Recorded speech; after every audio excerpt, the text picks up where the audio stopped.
Ôtez pas tous, bien-aimés frères et sœurs.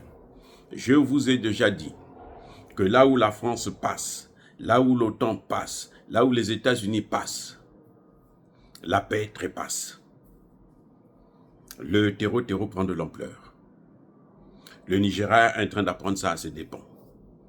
Monsieur Tinubu, s'il continue comme ça, je ne suis pas sûr qu'il terminera son petit mandat de merde. C'est pas plus tard qu'il y a quelques jours, Tinubu est allé en France pour aller prendre 300 millions d'euros. Ce qui, je vous dis, tout simplement, c'est l'argent de poche pour le grand homme d'affaires nigérian qu'on appelle Dangote. Tinubu est allé se ridiculiser, se faire humilier pour 300 millions. Est allé signer des accords avec la France pour que les Français viennent lutter contre le terreau. Eh bien, voilà ce qui est en train d'arriver. Christopher Moussa accuse la France d'être l'auteur. Pas plus tard que hier ou avant-hier, il y a eu une attaque terreau. Dieu merci, les militaires du Niger ont neutralisé 109 parmi ces terreaux. Ils ont pu libérer 43 otages. On a découvert au Nigeria, écoutez bien, on a découvert au Nigeria une dizaine de raffineries de pétrole. Les gens ont des entreprises de pétrole.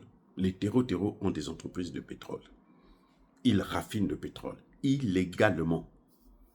Ils s'enrichissent illégalement. Et Tinubu, ce qu'il choisit de faire, c'est d'aller prendre les bandits comme les Français, qui ont détruit le Niger, qui ont appauvri le Niger, qui ont pillé le Niger, pour qu'ils puissent venir sauver le Nigeria. Où est-ce que vous avez déjà vu des choses pareilles? Mais c'est comme si Tinubu ne lisait pas l'actualité du monde. Les pays francophones, citez-moi un seul pays où ça va. La RDC, le Cameroun, le Congo-Brazzaville, la Guinée équatoriale, le Gabon. Bon, la Guinée, ce n'est pas Afrique francophone, ils utilisent le franc CFA. Vous pouvez ou ne pas être francophone, mais à partir du moment où vous utilisez le franc CFA, vous êtes condamné au sous-développement. Je reprends. Vous pouvez ou ne pas être francophone, à partir du moment où vous utilisez le franc CFA, vous êtes condamné, je dis bien condamné, à rester esclave de la France et à rester dans le sous-développement. C'est ce qu'on voit en Balo-Sissoko, en Guinée-Bissau, au Biangema, en Guinée équatoriale. Ils croyaient que parce qu'ils vont venir acheter des immeubles en France, ils vont se développer. Où est-ce qu'on en est?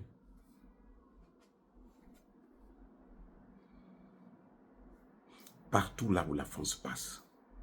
C'est comme si c'était un pays maudit. Hein? Là où elle passe, là, c'est la malédiction qui vient sur votre territoire. Quand vous partez signer des accords avec la France, c'est la malédiction que vous attirez sur vous. Vous savez, il y a deux mondes. Il y a le monde spirituel et il y a le monde matériel. Le monde matériel, vous voyez que non, vous êtes en train de signer des accords avec la France. Mais dans le monde spirituel, la France est condamnée, c'est un pays maudit. Les autorités françaises que vous voyez là, ils n'ont rien à vous apporter en dehors de la malédiction. Regardez, il n'y a pas plus tard, il y a 2 jours, Emmanuel Macron se vantait. Oh, nous, on peut laisser les pays francophones là. Nous, on va signer des accords avec les pays anglophones. On a commencé avec le Nigeria, on va voir avec le Ghana. Le Ghana, il y a un nouveau président qui dit, moi, je ne veux pas entendre parler de vous. Ça devient comment? Coutou. Oui. Le Nigeria, au même moment où le gars fait le discours, le lendemain, le Nigeria est attaqué.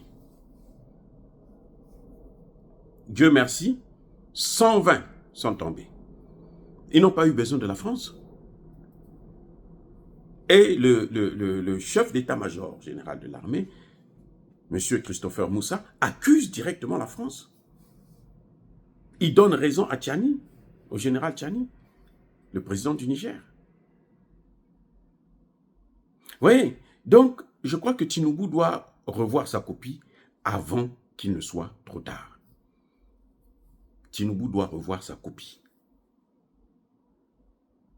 Parce que s'il laisse encore les Français pourrir le Nigeria, on sait que la guerre du Biafra, c'était la France qui était derrière cette guerre du Biafra. Parce que la France avait besoin du pétrole du Biafra. Tinubu a oublié ça. Ça, c'est l'histoire. Les amis, on ne peut pas balayer d'un revers de la main notre propre histoire. Nous devons la écrire nous-mêmes. Nous devons l'écrire. Nous devons écrire notre histoire ou la réécrire. Parce que si on se fie à l'histoire que eux ils ont écrite pour nous, c'est-à-dire l'histoire du lion qui est racontée par le chasseur, eh bien, croyez-moi, ce ne sera pas très favorable pour nous et pour nos enfants. Donc, les générations qui nous suivent là doivent avoir une vraie histoire. C'est celle-là qui compte. Les amis, encore une fois de plus, soyez bénis, abondamment bénis par le Dieu des Kémites et par nos ancêtres angélisés, mais que tous ceux qui persécutent le continent africain le pillent et le déstabilisent, qu'ils soient noirs, blancs, chinois, arabes, juifs, indiens ou qui qu'ils soient punis, maudits, foudroyés, neutralisés, écrasés, effacés par le Dieu des Kémites et par nos ancêtres angélisés. Vive l'Afrique éternelle, j'ai dit et j'assume.